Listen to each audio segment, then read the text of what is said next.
नमस्कार, आप देख रहे हैं टाइम मीडिया भोजपुरी। और आज मैं बता दूं कि हमारे गांव और ये जो सोशल मीडिया पर ट्रेंड कर रही है, रानी विश्वकर्मा जी का छोटी बहन समझिए। और ये कलाकार है, इन लोग का गाना मतलब ट्रेंड कर रहा है, जो कि आज मेरे साथ आई है। और आइए पूछते हैं इनका नाम क्या है। नाम क्या है? सपना। सपना। कहाँ के रहने वाली हैं? दाऊदपुर थाना पर कोहरा घर नसीरा बाजार। नसीरा बाजार कहाँ पड़ेला? एकमा के लगे दाऊदपुर कोहरा बाजार छपरा जिला। छपरा जिला।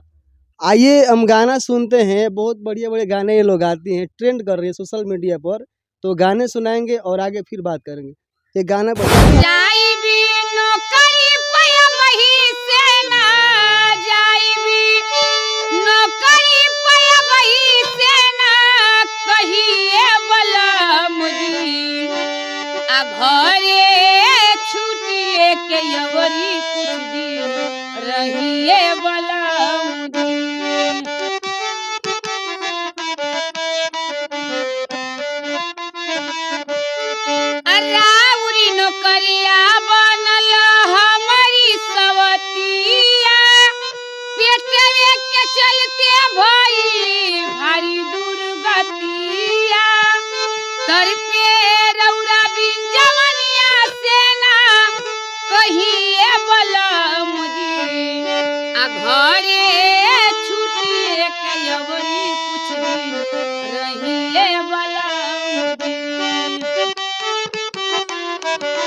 छुट्टी के कागज लेके रास्ता निकाली, मेडिकल करके डॉक्टर से नारी बिटवा नवाली।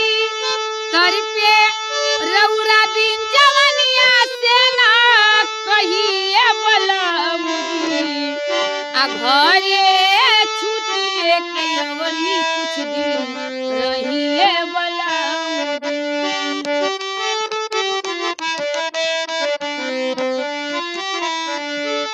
छुट्टी के कागज लेके रास्ता निकाली, मेडिकल करके डॉक्टर से नारी पिटवा नवाली। तर पे रउरा बिन जवनिया से ना कहिए बलम जी, आ घरे छुट्टी के अवरी कुछ दिन रहिए बलम जी। घरे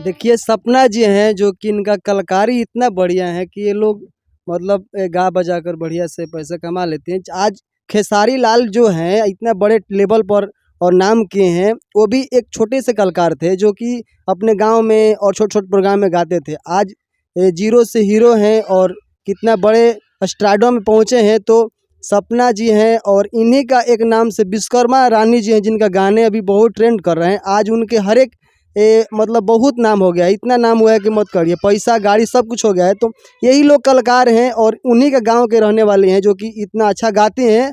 आइए इनसे बातें करेंगे और बात करते हैं। अच्छा ये बताइए सपना जी कि कब से गा रहे हैं सब? कम से कम हम लोग खानदानी, हम लोग का बाप दादा पुरानिया आदमी गावे बजावे ला, हमनी के खानदानी ये सब सिस्टम सॉरी घूम घूम के। हाँ, घूम घूम के गावल बजावल जाला। हाँ, आई के हो ये में भौजाई है। भौजाई है? हाँ तो छोट लगता है। हाँ, तो छोट लागत है तो का क्या छोट नाम हटे? तो छोट ना है, नाम बोलिए। रविता। आप भी गाती हैं? हाँ, आप भी थोड़ा गाइए। कोई खेसारी के सैया लइका नियर सूत जाला कोरा में, सैया लइका नियर लागस हमरा कोरा में, दिया के अंजोरा में ना।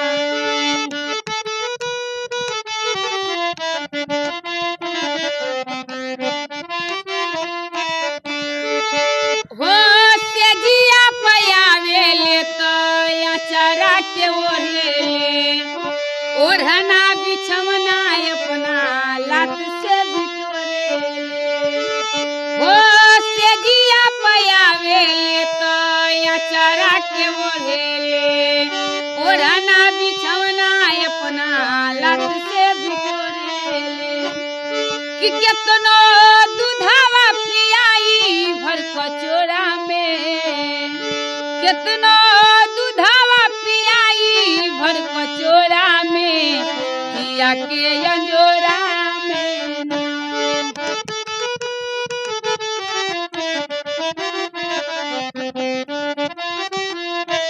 नियत खराब होला बोहे पुरवैया कबहू न सेज पर धरला मुदैया हो नियत खराब होला बोहे पुरवैया कबहू न खोद खाद करला मुदैया कि अगुआ जोरा ना लगवले हमारा जोरा में कि अगुआ जोरा ना लगवले हमारा जोरा में दिया के अंजोरा में ना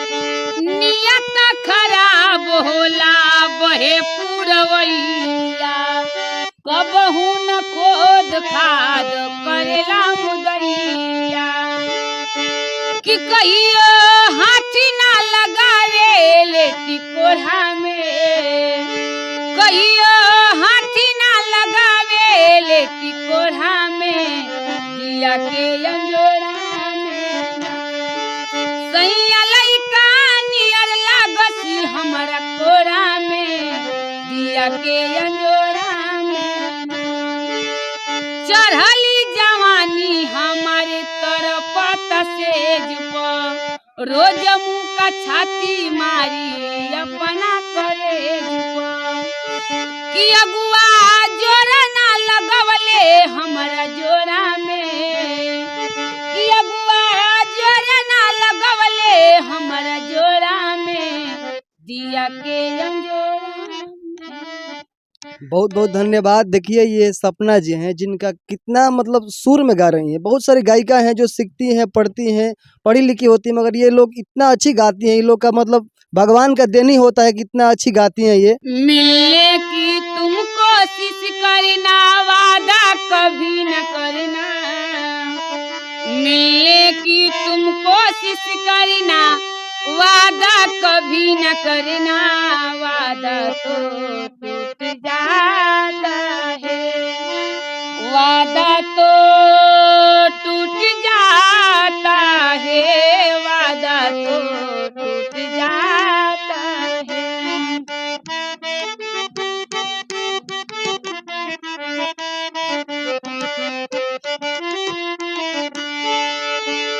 जब भी तेरा जी चाहे तो पास मेरी आ जाना मेरा प्यार बस तेरे लिए है तू न कभी घबराना जब भी तेरा जी चाहे तो पास मेरी आ जाना मेरा प्यार बस तेरे लिए है तू न कभी घबराना लेकिन सपनों में मिलने की कभी न कोशिश करना लेकिन सपनों में मिलने की कभी न कोशिश करना सपना तो टूट जाता है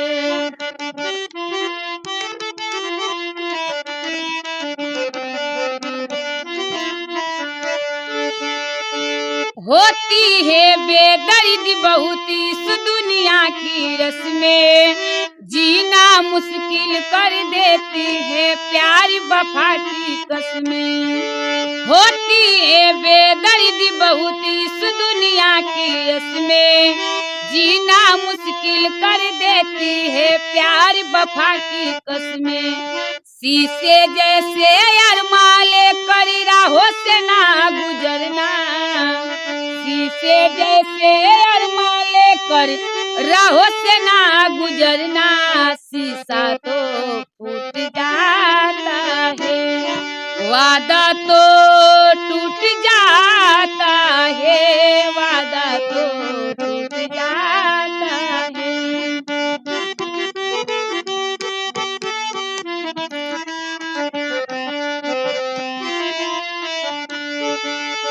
होती है बेदर्दी बहुत इस दुनिया की रस्में, जीना मुश्किल कर देती है प्यार वफा की कसमें। शीशे जैसे अरमाले कर राहों से ना गुजरना, शीशा तो टूट जाता है, शीशा तो टूट जाता है, वादा तो टूट जाता है। बहुत बहुत धन्यवाद।